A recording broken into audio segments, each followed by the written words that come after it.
빠방하이. 어느덧 빠키 채널의 근본 컨텐츠가 된 심슨 문화. 오늘은 연휴 특집 몰아보기 2탄을 준비했습니다. 끝까지 봐주실 거죠? 심슨 속 신기한 미국 음식과 문화 몰아보기 2탄 시작하겠습니다.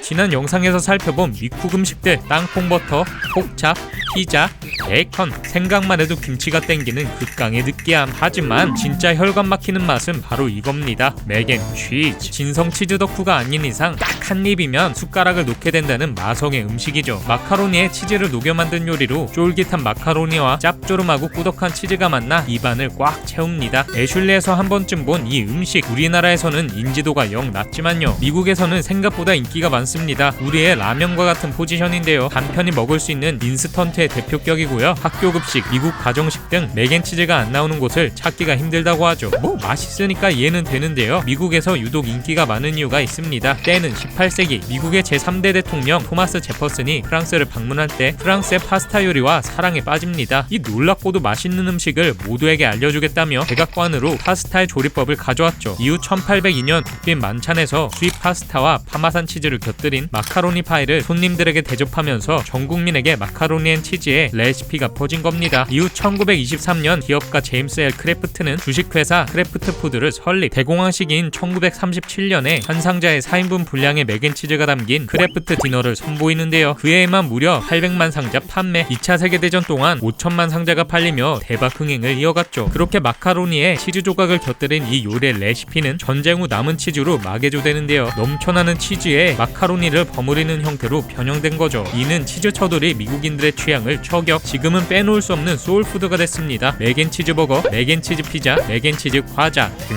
웬만한 메뉴에 인기 맛으로 등장하죠. 실제로 미국 맥날에서 빅맥만큼 인기 있는 게 맥앤치즈 버거입니다. 저는 한 숟가락 이상 못 먹겠던데 미국인들은 대단하네요.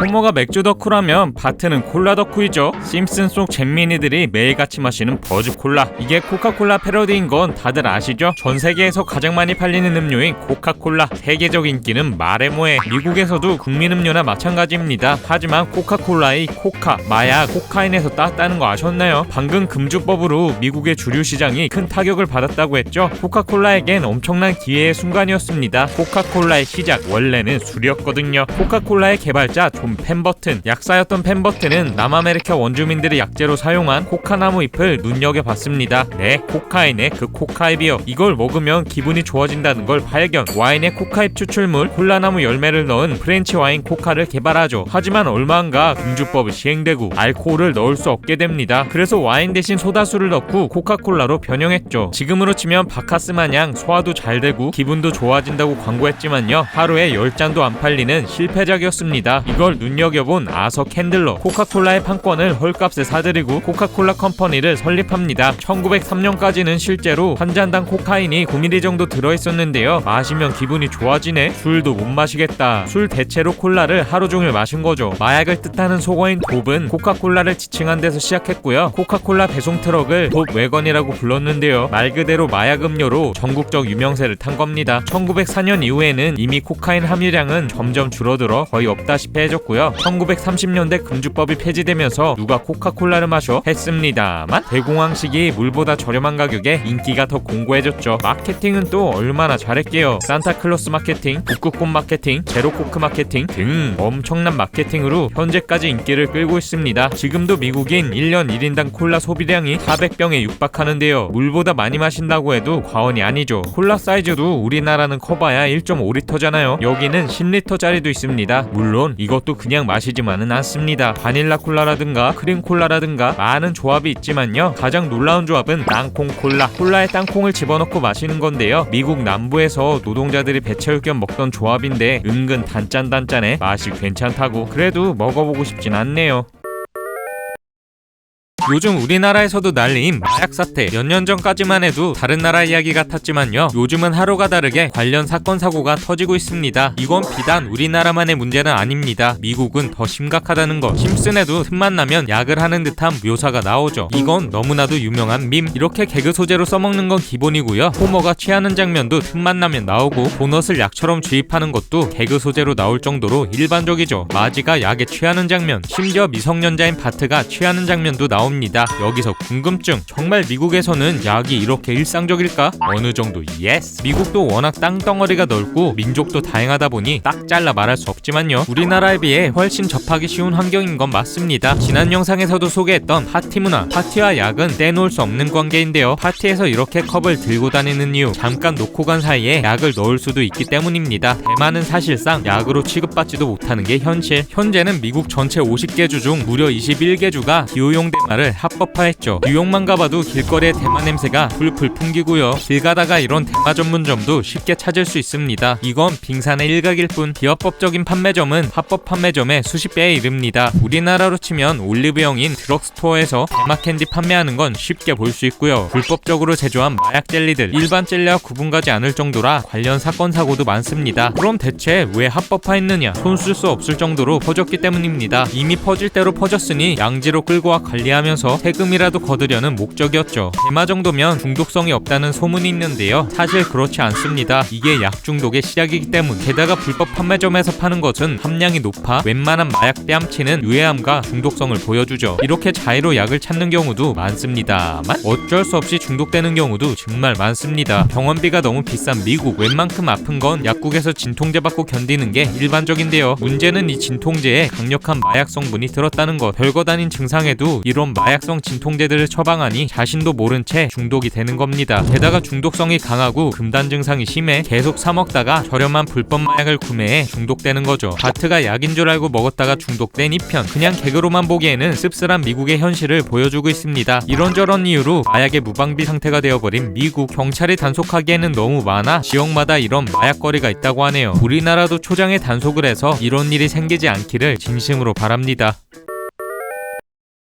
크리스마스에 칠면조만 먹는 건 아닙니다. 맛있는 음식도 정말 많죠. 오늘은 크리스마스 파티에 빠질 수는 없지만 우리나라에는 흔하지 않은 음식 몇 가지만 소개하겠습니다. 먼저 펌킨파이. 칠면조 못지않게 단골 손님인 펌킨파이. 할로윈 음식이기도 하고 추수감사절 음식이기도 하고 크리스마스 음식이기도 하죠. 우리나라로 치면 잡채 정도의 포지션을 담당하고 있습니다. 몇 없는 찐 미국 요리로 15세기에 미국 땅에 정착한 영국인이 아메리카 원주민이 준 호박을 영국식 파이로 만들었다는 썰이 있죠. 생긴 게 이래도 칼로리가 미쳐버렸는데요. 호박, 커스터드, 버터, 꿀, 설탕, 크림치즈 등을 듬뿍 넣어 만들었다는 찐 미국식으로 먹으면 진짜 혀가 마비될 정도의 달달함과 꾸덕함을 자랑합니다. 이만큼 자주 먹는 건 영국 음식인 민스파이. 안에 민스, 즉 다져진 음식이 들어간 파이인데요, 주로 고기와 과일 등을 다진 것을 넣어 만든 겁니다. 영국의 헨리 7세가 크리스마스 때 즐겨 먹던 것이 미국까지 이어진 건데요, 산타클로스가 좋아한다는 소문이 있어 크리스마스 대표 음식으로 꼽히죠. 이것도 영국 음식 특유의 너티하고 프루티한 맛이 있는데요, 짭짤하고 상콤한 게 꽤나 맛있다는. 크리스마스 아침 시리얼에 넣을 우유를 찾는 마지. 에그노그? 이걸 시리얼에 온 가족이 말아먹는데 영 생소하죠? 대체 이게 뭐지? 이건 미국, 특히 크리스마스에 많이 먹는 음료입니다. 우유와 계란, 설탕, 계피 등을 섞어 만든 음료로 일종의 커스터드 크림을 마신다고 볼 수 있죠. 상상만 해도 군침 돌잖아요. 이거 정말 달고 맛있습니다. 우리나라에서는 구하기 힘든데요, 엑설런트에 우유 넣고 살짝 데우면 비슷하다고 하죠. 차갑게도 먹고 따뜻하게도 먹고 커피에도 넣어 먹고 술에도 넣어 먹고 다양한 방법으로 즐기는데요, 크리스마스 하면 달달한 에그노그 향 떠올리는 미국인이 많다는. 이외에도 진저브레드 쿠키, 메시드 포테이토, 스터핑, 홈브레드, 애플파이 등을 즐겨 먹는데요, 딱 봐도 넘쳐나는 칼로리. 우리나라 명절 음식은 비비지도 못하겠네요. 그래도 먹고 싶다. 피자, 치킨, 스테이크, 햄버거, 군침 싹 돌게 하는 호머의 먹방. 낮에만 먹는 것도 아닙니다. 야식 먹는 것 좀 보세요. 와? 여기서 드는 궁금증. 미국인들도 야식을 즐겨 먹을까? 예스! 2021년 국제식품정보위원회 조사에 따르면 18세에서 80세 사이의 미국인의 약 60%가 저녁 8시 이후 야식을 먹고 있다는 통계를 발표했죠. 심슨 가족 보세요. 맨날 다이어트 한다고 난리도 아닌데요, 굶어도 보고 운동도 하고 당근도 먹어보고 하지만 모두 행복하게 야식을 먹는 걸로 마무리.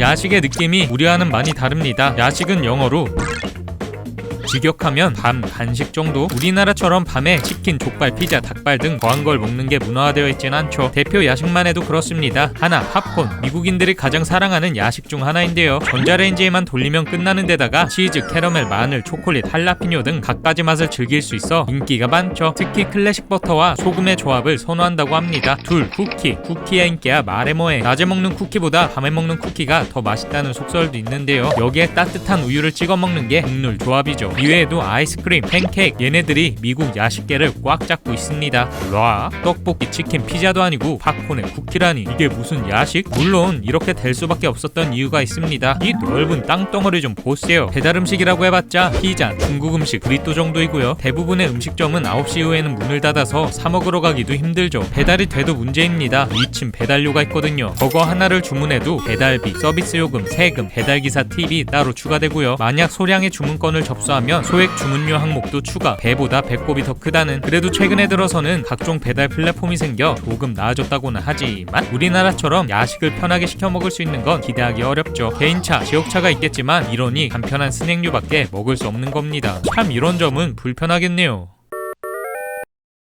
미국인의 대표 아침 식사 베이컨 계란 조합. 이것보다 국룰 식사가 있습니다. 바로 시리얼, 콘프레이크, 초코 시리얼, 에그녹 시리얼, 마시멜로 시리얼, 크러스티 시리얼 등 심슨네도 아침마다 먹죠. 우리나라에 붕어파, 찍먹파가 있다면 미국에는 바삭파, 눅눅파가 있습니다. 우유 붓자마자 바로 먹냐 아니면 눅눅해질 때까지 기다리다 먹냐 끊이질 않는 난제. 워낙 미국인 일상에서 빼놓을 수 없는 음식이다 보니 종류도 정말 많은데요. 이거 보세요. 일반적인 마트 한 라인은 시리얼로 꽉 차있죠. 우리가 잘 아는 콘플레이크, 콘프로스트는 물론이고요. 가장 인기 많은 허니넛 치리오스 시리얼, 칩스아오이 시리얼, 라이스 크리스피 시리얼, 캡틴 크런치베리 시리얼, 오레오 오즈 시리얼 등 국민 시리얼만 해도 수십 가지에 이릅니다. 이런 걸 보면 또 드는 생각, 보기만 해도 혈관이 또 답답하잖아요. 시리얼은 건강에 나쁘다는 인식이 많은데요. 원래는 건강식으로 시작했다는 거 아셨나요? 시리얼의 개발자는 채식주의자 제임스 케일럽 잭슨입니다. 1863년 곡물가루에 물을 반죽하여 굳힌 그래뉼라를 개발했는데요. 요양소에서 쓸 건강식이다 보니 맛도 없는 데다가 전날 물에 불려놔야 겨우겨우 먹을 수 있었죠. 그러던 어느 날 이 요양소에 켈로그의 창업자 존 하비 켈로그가 채용됩니다. 좀 더 간편한 건강식 시리얼인 콘플레이크를 개발했죠.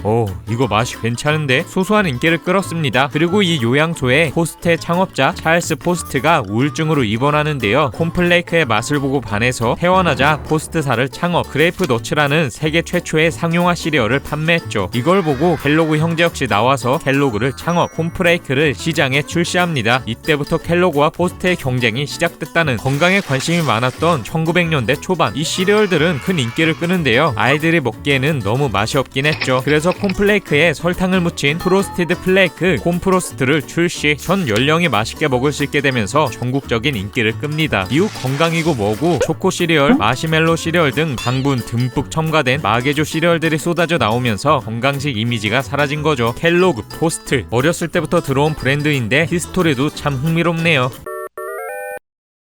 장기 방용에 의해 어쩔 수 없는 숙명, 시간이 지날수록 재미없어질 수밖에 없죠. 소재 고갈의 문제도 있지만요, 과거에 비해서는 개그 치는 게 조심스러워지다 보니 더더욱 방향성을 잃게 됩니다. 무려 30년 넘게 방영하다 보니 시대의 변화도 있고 과거에 비해 많이 순화된 게 사실이죠. 거기에 디즈니 합병까지. 디즈니에서도 심슨 검열은 하지 않는다고 했고 중국 관련 에피소드 외에 뚜렷한 검열은 보이지 않는데요. 분위기가 분위기다 보니 조금 더 순해진 느낌이 들긴 합니다. 이 장면만 봐도 알 수 있습니다. 자학 개그인지는 몰라도 더 이상 담배 피우는 장면을 볼 수 없게 됐고요. 바트의 목을 조르는 이 시그니처 장면 더 이상 볼 수 없게 됐습니다. 시즌 31부턴 전혀 안 나오기 시작하더니 더 이상 목 조르기는 없을 거라고 쐐기를 박았죠. 이제 더 이상 그러지 않는다고, 시대가 변했다고. 심슨답지 않은 대사는 덤입니다. 이외에도 시대가 변했구나 느껴지는 설정, 짱구네와 마찬가지로 호먼에도 갈수록 부자가 되어가는 것. 과거 중산층의 전형이나 마찬가지였던 심슨 가족, 지금 다시 보면 외벌이인데도 마당 딸린 2층짜리 단독주택에 차 2대, 아이 3명에 댕댕이까지 키우고 있죠. 과거에는 호머를 무능력한 가장으로 묘사하는 게 일반적이었지만요, 요즘은 시대상을 반영해 호머가 능력자임이 강조됩니다. 바트는 예전에는 몰랐는데 대단한 분이라며 미래의 원정 관리 감독관이 되겠다고 하기도 했죠. 눈이 소복하게 내린 스프링필드. 마지는 매개에게 미리 선물 하나를 건네주는데요. 짜자잔, 바로 요정인형. 마지는 이 요정인형이 하루 동안 아이들을 지켜보며 나쁜 일을 하는지 착한 일을 하는지 산타에게 보고한다고 하죠. 왠지 쎄한 이 느낌. 그러고는 선반 위에서 절대 눈을 감지 않고 지켜본다고 으름장까지 놓습니다. 활용점정으로 손가락 드립을 날리는 호머. 시간이 흘러 밤이 되고 불안감에 휩싸인 매기는 쉽게 잠을 이루지 못하는 모습인데요. 바로 그 순간 매기의 코앞으로 다가온 요정 인형. 자기 전에 너무 많이 먹었다며 리사에게 손가락을 모조리 토해내죠. 소름. 이후 조금씩 매기에게 다가온 요정은 본색을 드러내는데 그렇게 시작된 한밤의 추격전. 거대해진 요정은 총까지 겨누며 매기를 위협하기 시작합니다. 잡힐 듯 말 듯 일촉즉발의 상황이 계속되던 그때 다행히 동굴 속으로 숨어드는데 성공한 매기. 이제 한숨 돌리나 했지만 어림도 없는 소리. 동굴이 아니라 요정의 입속이었죠. 특히나 소름이었던 이 에피소드. 마지막엔 매기가 요정 인형에게 복수를 하긴 했습니다만 마무리가 영 찝찝한 느낌. 매기를 위협한 요정의 진짜 정체는 이렇습니다. 아이가 있는 미국의 가정은 크리스마스가 다가오면 선물을 준비하는데요. 장난감, 예쁜 드레스, 노 바로 선반 위의 크리스마스 요정. 이 선반 위의 요정은 2005년 출판된 동화책에서 파생된 문화로 머리부터 발끝까지 빨간 산타의 옷을 입은 요정들이 산타를 대신해 아이들이 착하게 지냈는지 나쁘게 지냈는지 해당 아동의 품행을 보고한다고 하죠. 마지처럼 요정을 크리스마스 전에 미리 선물해주면 아이들이 착한 일을 도맡아 한다고 합니다. 하지만 주의할 점이 하나 있습니다. 절대 만지지 마라. 만약 인형의 모습으로 돌아간 상태에서 요정을 만지게 되면 엘프는 마법에 걸려 북극으로 영영 돌아갈 수 없다고 합니다. 심슨에서는 크리스마스의 악몽으로 패러디하긴 했지만 미국에서는 온갖 고통을 받으며 밈으로 유행하고 있는데요. 이런 모습 또 이런 모습. 12월 1일 이후부터 크리스마스 전날까지 계속 아이들 몰래 자리를 바꿔줘야 하다 보니 이런 재밌는 밈이 되어버렸다고. 이것도 참 귀여운 문화네요.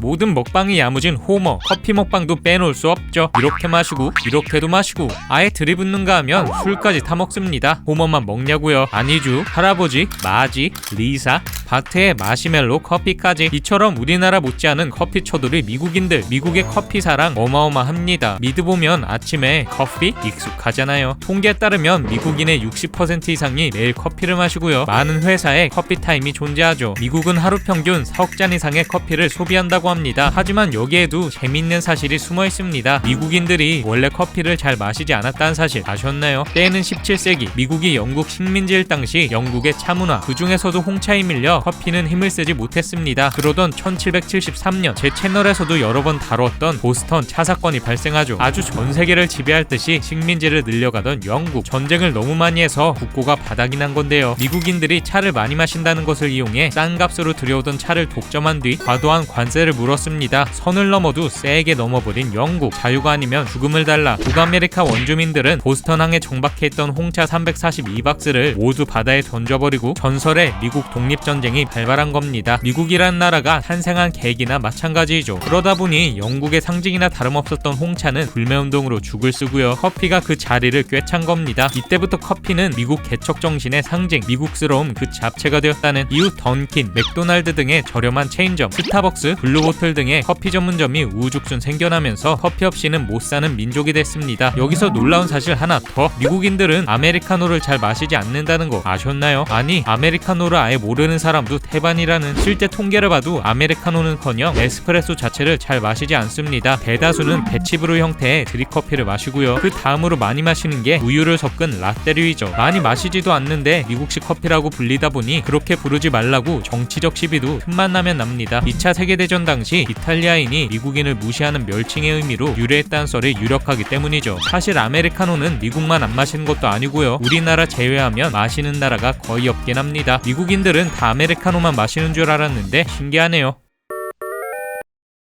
지난 영상에서 깜짝 놀랐던 것. 미국인은 피자에 피클을 먹지 않는다는 것. 우리나라에서 피자에 피클은 국룰 조합이잖아요. 미국 피자집에서 피클 달라고 하면 다들 잉? 이런 반응입니다. 물론 그렇게 먹는 사람도 있겠지만요. 가게에서 먹든 배달해서 먹든 같이 서빙되는 경우가 거의 없어서 일반적인 조합은 아니죠. 우리나라는 뭐든 김치랑 먹던 습관이 있어서 치킨은 치킨무, 피자는 피클 조합이 생겨난 거라고. 그럼 미국인은 피클을 안 좋아해? 너 피클 처돌이라 할 수 있을 정도로 피클 사랑이 엄청납니다. 우리나라의 김치 포지션 정도라고 생각하면 되는데요. 우리나라 모든 집에 김치통이 있듯이 미국 대부분의 가정엔 피클자가 있죠. 여러 개의 피클자에 갖가지 피클을 담그고 1년 내내 꺼내 먹는 식입니다. 피클을 얼마나 사랑하냐면요. 아예 들고 다니면서 간식 대용해서 입 심심할 때마다 꺼내 먹는 사람도 많다는. 맛은 우리나라와는 조금 다릅니다. 보통 극강의 짠맛과 신맛의 조합. 굳이 따지자면 엄청 신 오이장아찌 맛과 가깝죠. 이걸 그냥 맨입으로 막 먹습니다. 와? 종류도 정말 많습니다. 보통 마트 코너 한 한 공간을 꽉 채우고 있는데요. 가장 대중적인 건 짠맛의 피클. 우리나라처럼 새콤달콤한 피클이 먹고 싶다면 스위트 피클을 먹으면 됩니다. 이외에도 오이 못지않게 인기가 많은 할라피뇨 피클, 당근 피클, 올리브 피클, 양배추 피클, 무난한 피클부터 오렌지 피클, 망고 피클 등 매니아층을 위한 피클도 많죠. 그리고 가장 충격적인 건 달걀 피클. 네, 호모가 들고 다니는 게 이 피클인데요. 말 그대로 달걀을 피클화한 것 대체 뭔 맛이야? 싶겠지만요. 의외로 무난무난한 게 새콤한 맛이 강해서 맥주 안주로 인기가 많다고 하네요. 먹방의 나라 미국, 피클을 이렇게만 먹을 리 없죠. 온갖 응용 음식들이 쏟아져 나옵니다. 많은 사람을 충격과 공포에 빠뜨렸던 피클 튀김. 그래도 이건 꽤 대중적이고요. 피클 핫도그도 최근 큰 인기를 끌고 있죠. 피클 맛 주스, 피클 맛 감자칩 팝콘 등 피클 맛 과자나 음료도 많습니다. 하지만 가장 놀라운 건 이 피클 국물. 피클을 담가놨던 이 국물을 그냥 마시는 건데요. 피클 국물 만병통치약설로 건강에 좋다는 얘기가 있어서 실제로도 많이 마십니다. 이 피클 국물을 상품화한 피클 주스까지 나왔다고. 뭐 이런 걸 마셔? 당황스럽긴 하지만요. 우리가 동치미나 치킨무 국물 먹는 거랑 비슷하다고 생각하면 됩니다. 피클 인기가 이해도 되는 게요. 미국 음식이 워낙 기름지고 야채도 별로 없다 보니 대부분의 음식에 잘 어울릴 것 같네요. 오늘은 뮤지컬로 산뜻하게 시작하는 심슨 가족. 다들 신나서 난리가 났는데요. 수많은 사람들이 각자의 카트를 끌고 네드네 마당으로 모였습니다. 오늘은 네드 플랜더스의 차고 세일, 인형의 집, 네드가 재미없다고 한 물건들, 마시멜로만 들어있는 부활절 사탕 박스 등 온갖 잡동사니는 물론 네드의 첫 수염, 로드의 유치 같은 쓸데없는 물건들도 다 나왔죠. 이베이보다 싸게 살 수 있다며 모두가 신난 이 차고 세일. 이외의 에피소드에도 종종 나옵니다. 네, 우리나라에는 당근마켓이 있다면 미국에는 차고 세일이 있죠. 정식 명칭은 게러지 세일, 말 그대로 차고 대개방인데요. 일종의 벼룩시장으로 다양한 중고 물건들을 마당에 모아놓고 파는 세일입니다. 마을에서 전체가 모여서 하는 경우도 있고 집집마다 따로 날짜를 정해서 하기도 하는데요. 미국에서는 흔하게 하는 행사이죠. 비슷한 세일로는 마당에서 하는 야드 세일, 이사를 할 때 하는 무빙 세일, 누군가가 세상을 떠나서 하는 이스테이트 세일이 있습니다. 이런 세일에 열광할 수밖에 없는 이유, 다양한 물건들을 저렴하게 득템 가능하기 때문. 장사를 하기보다는 집에 물건을 처리하려는 목적이 강하다 보니 좋은 물건을 정말 싸게 파는 경우가 많죠. 이런 세일만 찾아서 다니는 사람도 많고요. 여기서 헐값에 구매해 되파는 장사꾼, 부유한 동네 게러지 세일만 원정 다니는 사람 등 별의별 사람이 다 있습니다. 이런 세일이 활성화된 이유는 역시나 넓은 땅덩어리 때문. 우리나라야 아파트 단지 내에도 편의점이 있는 경우가 많지만요. 미국은 차를 한참을 타고 가야 마트에 도착하는 게 일반적. 그래서 마트에 한 번 가면 최소 일주일치, 많으면 한 달에서 반년치 음식과 생필품들을 사오기도 하죠. 이게 흔한 미국 가정의 차고 모습. 편의점을 방불케 하죠. 코스트코가 괜히 인기인 게 아닙니다. 이렇게 먹을 걸 모아놓은 집도 많지만요. 미국의 차고는 일종의 창고 역할. 집집마다 다양한 잡동사니들이 다 모여 있습니다. 물건이 쌓일 수밖에 없죠. 그래서 정기적으로 차고 대방출을 한 번씩 해주는 겁니다. 물론 소비자 입장에서도 최고의 세일인 게요. 우선 이베이보다 싼 물건이 많고요. 온라인 배송도 기본 일주일 걸리고 쇼핑도 멀리 가야 하는 마당에 주변에서 이렇게 벼룩시장 열어주면 득템하는 재미도 있고 땡큐 소 멋지죠. 이외에도 차고는 미국 가정에서 빼놓을 수 없는 장소인데요. 자세한 내용은 다음 순위에서 살펴볼게요. 채널 고정. 크리스마스 하면 뭐가 떠오르나요? 선물, 캐롤, 러브 액츄얼리, 해리포터. 뭐가 됐든 간에 일단은 신나는 느낌, 뭔가 사랑이 이루어질 것 같고 설레는 느낌 한가득이죠. 이건 다른 나라도 마찬가지입니다. 일본은 신나게 KFC랑 케이크 먹는 날이고요. 독일, 호주, 핀란드 세계 어느 나라 할 것 없이 신나는 분위기이죠. 하지만 유독 웃지 못하는 나라가 있었으니 바로 미국. 그냥 싫은 것을 넘어 스트레스 마스로도 불립니다. 대체 왜 이러는 걸까요? 다른 나라에서는 크리스마스 하면 나가는 날, 하지만 미국에서는 들어가는 날, 즉 가족과 함께 보내는 날입니다. 추수감사절부터 크리스마스, 새해까지 이어지는 기나긴 연휴. 추수감사절이 추석이라면 크리스마스는 설날 느낌입니다. 한 해를 마무리하고 새해를 맞이하는 일종의 명절이죠. 엄마들이 죽어나가는 기간으로도 통하는데요. 먹지도 않는 음식들을 몇 날 며칠 해야 하기 때문. 이따 자세히 소개하겠지만 칠면조, 이게 제대로 빌런입니다. 우선 엄청나게 커서 보관도 어렵지, 만들기도 어렵지, 한번 조리하고 나면 사람 진이 빠집니다. 맛도 얼마나 없게요. 퍽퍽해서 크랜베리 소스 없으면 먹기도 힘들고요. 연휴가 끝나면 며칠 내내 칠면조 샌드위치, 칠면조 스프, 칠면조 볶음밥 온갖 걸로 해먹죠. 칠면조만 있느냐? 아닙니다. 음식 종류도 제사 뺨칩니다. 일일이 장봐와서 하려면 보통 막노동이 아니라는. 음식은 맛있기라도 하잖아요. 사람 모이는 스트레스도 장난 아닙니다. 짜자잔. 크리스마스 하면 이렇게 모여서 가족과 파티를 하는 게 일반적인 모습. 사람 모이면 다 똑같은 게요. 미국에도 명절 잔소리가 있습니다. 시험은 잘 봤냐? 연애는 왜 안 하냐? 옆집 아빠들은 어쩌고 저쩌고 워낙 스트레스라 금지 문장까지 밈으로 돌아다닐 정도이죠. 여기까지는 약과입니다. 하이라이트는 역시 선물. 한 통계에 따르면 크리스마스 선물만 미국 성인 1인당 평균 800불 이상을 쓴다고. 자그마치 한화로 100만원인데요. 몇백만원 쓰는 사람도 허다하니 보통 일이 아닌 겁니다. 돈이 있다고 주는 게 편하냐? No. 대충 때우려니 속보이고 비싼 걸 사자니 망설여지고 누구에게 어떤 것을 줄까 고민하는 스트레스도 장난 아니죠. 이런 이유 때문인지는 몰라도 크리스마스는 스트레스 마스로도 불린 지 오래. 인플레이션으로 선물을 주고받지 않는 사례도 많아지고 있고요. 모이지 말자는 분위기도 점차 형성되고 있죠. 심지어 메리 크리스마스라는 인사도 사라지고 있습니다. 종교적인 이유 등 여러 복합적인 이유로 해피 할리데이라는 인사로 대체되고 있죠. 이 인사법 관련한 논란은 아직도 진행 중입니다. 참, 심슨만 봐도 크리스마스 하면 신나는 느낌이었는데 명절이라 생각하니 스트레스 받을 만도 하네요.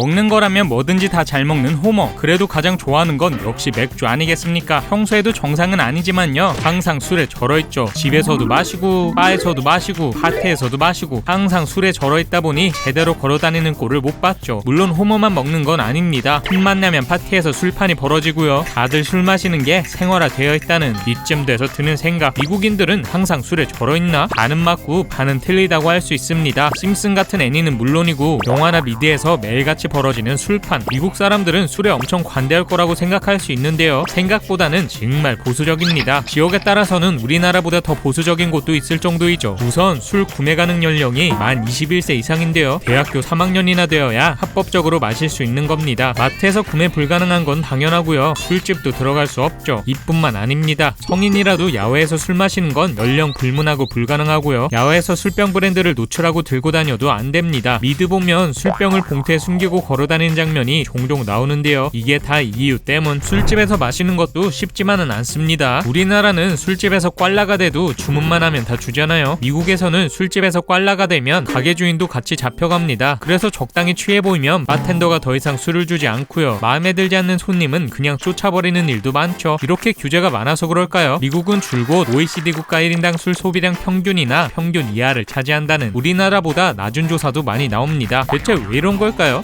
미국이 원래부터 이랬던 건 아닙니다. 때는 1700년대. 미국은 술의 왕국이나 마찬가지였죠. 거의 전 국민이 몇 끼 술을 마셨는데요, 아이들 심지어 갓난아기에게도 술을 먹일 정도였습니다. 갈수록 심해져서 1800년대에는 낮에도 꽐라대기 일수. 다양한 사회 문제로 번졌죠. 이에 1890년대에 금주법을 제정, 술의 제조를 제한하고 술에 대한 규제를 대폭 강화합니다. 하지만 막는다고 말을 듣나요? 온갖 부작용만 남긴 채 결국 폐지되었죠. 이런 분위기가 아직도 남아 술에 대한 규제가 심한 거라는. 물론 현재에도 이런 규제는 부작용이 많습니다. 바에서는 실컷 마실 수 없으니 대부분 집에서 마시는 게 생활화됐고요, 파티 문화가 발전하는데도 한몫했죠. 집에서는 마음 놓고 마실 수 있으니 호모 같은 알코올 중독자도 정말 많다는. 여기서 궁금한 점, 미국인은 주량이 어느 정도일까요? 주량이란 개념은 미국이나 서양권에는 따로 없습니다. 마시는 술이 워낙 다양하다 보니 한 가지 종류 술로 몇 병, 이런 개념이 생소하죠. 한 가지 확실한 건 우리나라보다는 높을 거라는 것. 최장수저가 괜히 최장수저가 아니죠. 우리나라보다 술을 많이 마실 줄 알았는데 의외네요.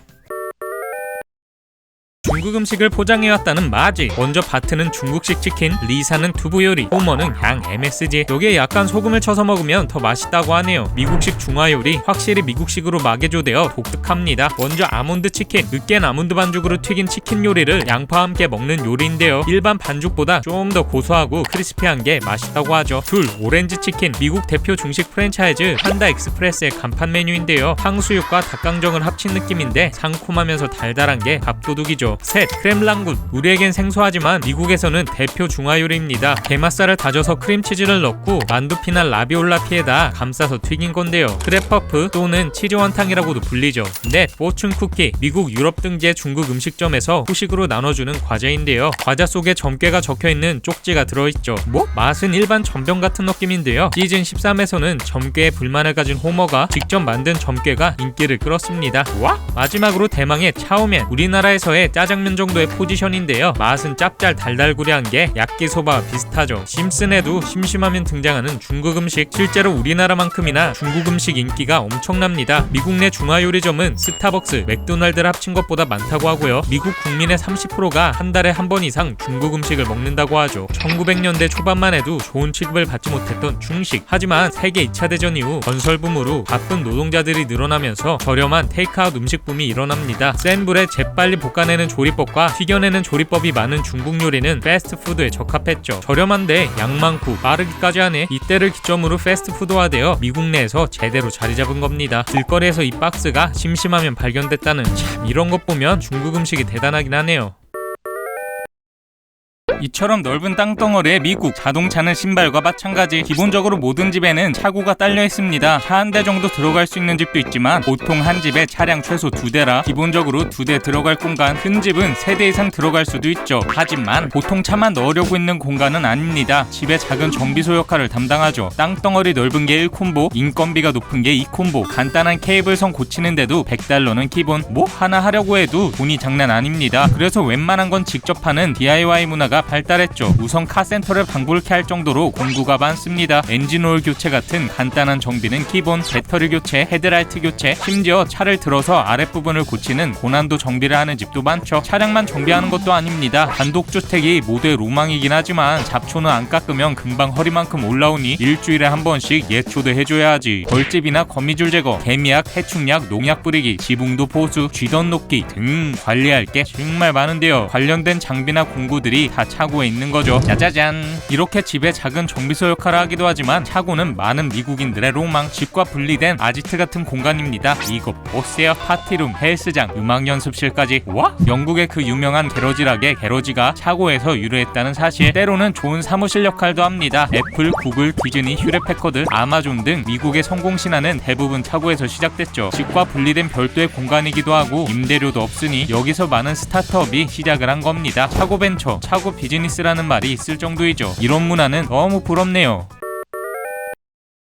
넓은 땅덩어리 때문에 배달이 발달하기 힘든 미국, 그래도 걱정은 없습니다. 자동차가 있거든요. 미국에서의 자동차는 거의 신발보다 중요합니다. 만 14세만 돼도 운전을 할 수 있는 주도 있으니까요. 이 때문에 거의 모든 문화가 자동차를 중심으로 형성됐죠. 그중 가장 신기한 건 역시나 드라이브스루. 이런 장면 뭐 여기까진 이해가 되는데요. 심슨에 진짜 신기한 드라이브스루가 많죠. 드라이브스루 휴지통, 맥주 드라이브스루, 입으로 찾아가는 드라이브스루까지. 뭐 과정이 조금 섞이긴 했지만 미국에서의 드라이브스루는 빼놓을 수 없습니다. 드라이브스루가 은행에서 시작했다는 사실 아셨나요? 1930년대 미주리주 그랜드 내셔널 은행은 독특한 점포를 오픈합니다. 손님이 차를 몰고 와서 방범창 안에 있는 직원과 돈을 입금하거나 출금하는 형태의 은행이었죠. 당시 강도 사건과 범죄가 많아 고안된 아이디어인데요. 부유층에게 특히 인기가 좋았습니다. 차 안에 앉아서 돈을 건네는 게 일종의 허세였다는 드라이브스루 매장은 신선한 반응을 끌고 기하급수적으로 퍼져나갑니다. 특히 맥도날드, 버거킹, 웬디스 등의 패스트푸드점에 잘 맞았죠. 여기서 멈추지 않고 다양한 방식으로 변화하는데요. 먼저 드라이브인, 음식을 픽업한 뒤 차에서 내리지 않는 상태로 먹는 방식으로 드라이브스루만큼이나 인기 있습니다. 둘, 자동차 극장. 이것도 미국의 원조입니다. 큰 주차장에 스크린을 배치하고 음향을 FM 주파수로 연결해 차량에서 영화를 볼 수 있는 방식인데요. 드라이브스루 패스트푸드에서 음식을 사서 드라이브인으로 영화를 보는 것, 한때 미국인들의 로망이었다는. 셋, 기도 드라이브스루. 운전 중 간단한 기도가 필요한 사람들에게 안성맞춤, 도움이 필요한 모든 사람에게 무료 기도를 제공하는 공공 서비스로 기도 부스를 통해 목사와 1:1 시간을 가질 수 있다고 합니다. 넷, 장례식장 드라이브스루. 하다하다 장례식장 드라이브스루까지 등장하는데요. 차를 끌고 와 창문을 열고 3분 동안 애도하는 시간을 가진다고. 이외에도 주류 판매점 드라이브스루, 웨딩채플 드라이브스루, 투표 드라이브스루, 아트쇼 드라이브스루 등 신기한 드라이브스루가 많습니다. 저도 드라이브스루 좋아하는데 우리나라에도 많아지면 좋겠네요. 전세계 대중문화에 큰 영향을 주고 있는 심슨. 이런 밈, 유명한 밈이 정말 많습니다. 오늘은 미국과 관련된 밈 2개를 살펴볼게요. 먼저 춘공깽 밈. 호머가 미국 국기를 들고 충격과 공포다 그지 깽깽이들아 라고 하는 이 밈. 시즌 17의 이탈리안 밥 에피소드에 나온 장면입니다. 이라크 전쟁 때문에 미국인에 대한 인식이 최악이던 그 당시 이탈리아로 여행을 간 심슨 가족. 리사는 욕먹을까봐 걱정돼서 캐나다 국기가 그려진 배낭을 메고 국적을 위장하는데요. 이걸 가만히 두고 볼 호머 호머가 아니죠. 갑자기 성조기를 흔들며 이 국기는 내 거다라고 하면서 저 대사를 쳤습니다. 나라 망신 제대로 시켰다는. 사실 원문은 충격과 경애다 패배자들아에 가까운데요. 초월 번역되어서 공식 자막처럼 돌아다녔죠. 시의적절한 풍자에 미국을 까는 밈으로 세계에서 유행했습니다만 우리나라에서 특히 인기가 좋았습니다. 일명 중공객 밈으로 온갖 커뮤니티에서 응용했다는. 충격과 공포. 이건 2003년 3월 21일 밤 미영 연합군이 이라크 수도 바그다드에 대규모 공습을 가했을 때의 작전에서 따왔습니다. 공식 작전명은 아니지만 압도적인 군사력으로 충격을 줘서 전의를 상실시켜 버리겠다는 의미로 쓰였죠. 이날 미사일 수백 발이 떨어지면서 대통령궁을 포함한 주요 건물들을 한순간에 날려버렸는데요. 세계적으로 전쟁에 대한 찬반 논란으로 난리였던 그 상황. 이 작전 임팩트도 충격 수준이었지만 이후 연계 작전이 실패, 이라크 내전으로 전쟁이 장기화되면서 미국을 까는 밈으로 유명해졌습니다. 워낙 유명해서 충격과 공포라는 영화까지 나왔죠. 저도 충격과 공포라는 말을 종종 썼는데 이런 의미인지는 몰랐네요. 둘, 오케이 부머밈. 요즘 가장 많이 쓰이는 심슨 밈입니다. 이건 우리나라로 치면 내 다음 꼰대 이런 느낌입니다. 부머는 1940년대에서 1960년대 사이 태어난 세대를 의미하는 베이비 부머에서 따온 단어입니다. 미국도 우리나라처럼 세대 갈등이 심각한데요. 젊은 세대에게 베이비 부머는 1960년대에서 1990년대 사이 경제 호황기를 제대로 누리면서 대학교도 비교적 쉽게 가고 대기업도 비교적 쉽게 들어가고 여러모로 꿀을 빤 이미지로 비춰지고 있죠. 그런데도 열심히 하라는 등의 훈계를 할 때 오케이 부머라는 말로 대응하는 겁니다. 사실상 우리나라의 내 다음 꼰대와 사용법이 동일하다는. 얼마나 격한지 코시국 때는 바이러스 같은 베이비 부머 세대를 없애자는 의미의 부머 리무버라는 말도 유행했습니다. 이렇게 너무 남용되는 느낌이 있는데요. 여기에 대응하는 말은 오케이 주머. Z세대에 Z를 넣은 단어로 우리나라로 치면 내 다음 급식이라는 의미라고. 세대 갈등은 어느 나라나 비슷한 것 같네요. 크리스마스에 엄마만 고생하는 건 아닙니다. 아빠는 트리를 담당하고 있죠. 22년 통계만 봐도 전체 가구의 80%가 트리를 설치할 정도로 트리의 진심입니다. 그것도 인조가 아닌 생목 트리 소비가 많죠. 가격은 평균 12만원 정도, 비싼 트리는 50만원은 훌쩍 넘어가는데요. 호머처럼 인근 야산에서 나무를 베어오는 경우도 많다는. 트리용 나무를 가져왔다면 이제 꾸며야겠죠. 심슨네 트리를 보면서 미국 가정 트리 장식을 살펴보겠습니다. 막대사탕, 공 모양 장식품, 반짝이는 털실, 호랑가시 나무 장식인 홀리 등을 조화롭게 장식해줍니다. 하지만 이렇게만 하면 재미없잖아요. 마지가 열심히 뜨개질을 하고 있는 이것 바로 팝콘입니다. 팝콘의 실을 꿰는 이유요. 짜자잔. 트리 위에 장식하기 위해서. 이거 심슨네만 이런 건 아닙니다. 1800년대 중반이 넘어서야 미국 가정에 보편화된 크리스마스 트리. 당시에는 대부분 집에서 장식품과 화환을 만들었는데요. 가정에서 쉽게 만들 수 있고 구하기 쉬운 재료였던 팝콘. 게다가 밝은 색을 입혀놓으면 더욱 예뻤죠. 이거다. 돈과 시간을 아낄 겸 팝콘을 거는 집이 많았던 겁니다. 이후에는 팝콘과 크랜베리를 교차하여 장식하기도 했다고. 와! 미국인의 소울푸드 피클 역시 장식품으로 정말 많이 사용했는데요. 크리스마스 당일 아침 솔잎 사이에 숨겨진 피클을 찾은 첫 번째 아이는 특별한 간식이나 추가 선물을 받았다는. 트리뿐만 아니라 아주 눈에 띄는 이것. 문 앞에도, 방문에도, 현관에도, 거실에도. 이건 미슬토우, 겨우살이 풀입니다. 겨우살이 풀은 키가 큰 나무의 가지 위에 기생하는 식물로 사계절 내내 푸른 잎을 가지고 있습니다. 혹독한 겨울에도 흰색, 노란색, 붉은색 등의 열매를 맺기 때문에 크리스마스 장식품으로 오랜 시간 사랑받았죠. 여기에는 로맨틱한 의미도 있습니다. 매년 12월이면 거리 가게마다 울려 퍼지는 이 노래. 여기서 미슬토에 대한 이야기가 나오죠. 사랑하는 네가 올 때까지 미슬토 밑에서 한없이 기다릴 뿐이라는 가사. 서양권에서는 문 위나 안쪽에 미슬토를 장식해두는데요. 이 밑에는 남성이 여성에게 입을 맞춰도 된다는 풍습이 있어 미슬토 밑에서 기다린다는 표현을 한 겁니다. 뭐? 힘들다 해도 크리스마스 하면 역시 낭만이네요. 허구한 날 놀기 바쁜 호머. 파티라도 하는 날에는 제대로 고삐 풀죠. 루돌프, 산타, 도둑깎이 인형, 철지난 할로윈 복장까지 너나 할 것 없이 크리스마스 파티를 즐기는 모습. 가정집에서 파티를 여는 건 기본이고요. 회사에서도 학교에서도 발길이 닿는 곳이면 그곳이 바로 크리스마스 파티 장소라고. 파티의 장구력도 크리스마스에 극에 달합니다. 크리스마스 이브 날 아이들 선물을 사러 간 두 사람. 아니나 다를까 백화점은 사람들로 가득했는데요. 맞이의 걱정도 잠시. 호머의 기발한 아이디어로 선물을 사는데 성공하죠. 짜자잔. 과연 내 선물은 뭘까? 미리 뜯어보고 싶은 마음이 굴뚝 같지만 크리스마스 아침에 뜯어야 하니 꾹 참아봅니다. 무슨 새벽에 몰래 일어나 선물로 접근하는데요. 루아 몰래 뜯고 놀다가 싹 다 태워버리는 걸로 마무리. 다음은 밭의 크리스마스 사건. 역시 연말에는 따분한 TV 프로그램을 보는 게 국룰이죠. 바로 그때 밭의 시선을 사로잡은 게임 광고. 이거다. 엄마에게 게임기를 사달라고 졸라보지만 강력한 맞이의 디펜스에 포기하죠. 다음날 백화점에 들른 바트. 오늘따라 나만 빼고 모두 행복해 보이는데요. 양아치들이 나타나 좀도둑질을 했다며 자랑하는데 에라 모르겠다. 얘도 옷 속으로 숨긴 채 런하기로 결정.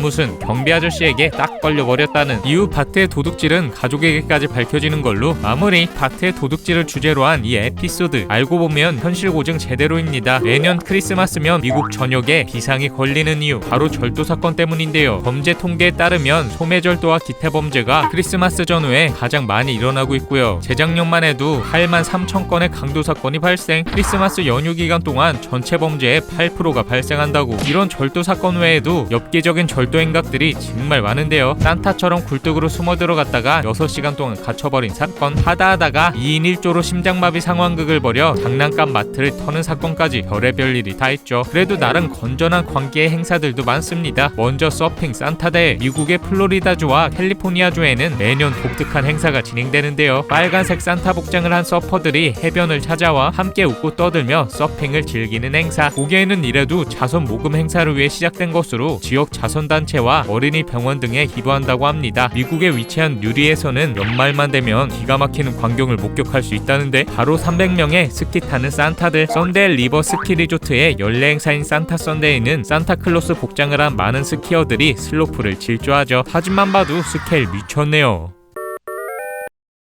심슨에도 틈만 나면 나오는 이 칠면조구이. 추수감사절에는 당연히 나오고요. 생일 파티에도 등장, 크리스마스 파티에도 등장. 웬만한 파티라고 할 만한 곳엔 칠면조 통구이가 있죠. 추수감사절에만 칠면조 4,500만 마리가 소비된다고. 가장 신기한 미국 문화 중 하나인데요. 왜 하필 칠면조일까? 여기엔 우픈 사연이 숨어 있습니다. 전통적으로 고대 유럽에서는 추수감사축제 때 철새를 잡아다가 제물로 바쳐왔습니다. 그때쯤 철새가 이동을 하니까 잡아다 올린 건데요. 파티니까 새가 크면 클수록 좋다. 보통 거위, 오리 등을 잡았죠. 17세기 미국이라는 신대륙으로 이동한 영국 청교도. 정착이 쉽지만은 않았는데요. 첫 해는 수확을 실패해 거의 절반이 사망했다고 하죠. 다행히 다음 해에는 원주민의 도움을 받아 옥수수 농사에 성공했고 추수 성공 감사 파티를 연 게 추수감사절의 시작으로 알려져 있습니다. 유럽에서는 구하기 힘든 고기였던 칠면조. 오리보다 큰데 미국에 많기까지 하네. 그렇게 칠면조를 올리기 시작한 게 지금까지 이어진 겁니다. 하지만 이거 만들기 보통 까다로운 게 아닌데요. 우선 크기가 엄청나게 커서 해동에만 하루에서 이틀이 걸리고요. 그냥 굽는다고 되는 게 아닙니다. 누린내도 장난 아니니 버터나 그레이비 소스 같은 양념을 계속 발라줘야 하지. 워낙 크니까 30분에서 1시간 동안 돌려주면서 거의 한나절을 붙어 있어야죠. 우리나라에서 명절에 제사 음식 때문에 고통받듯이 미국에서는 이 칠면조가 명절 후유증의 주범입니다. 이렇게 힘들게 만든다 해도 맛있으면 괜찮은데요. 진짜 푸석푸석하고 맛이 없습니다. 게다가 식으면 마른 오징어 식감 비슷해져서 먹기도 힘든데요. 추수감사절 지나면 일주일간은 칠면조 뒤처리에 고통받는 게 국룰. 샌드위치, 스튜 어디에 넣어도 맛이 없어서 싫어하는 사람이 많습니다. 로스트로 만들기는 워낙 힘드니까 그냥 통째로 튀겨버리는 집도 많은데요. 그럼 더 푸석푸석하다고. 그래서 요즘은 터터킨이라고 오리, 칠면조, 치킨을 합한 마개조 음식을 먹는 경우도 많고요. 그냥 닭이나 거위 아예 치킨으로 대체하는 집도 많다고 하네요. 그림으로 보면 엄청 맛있어 보이는데 의외네요.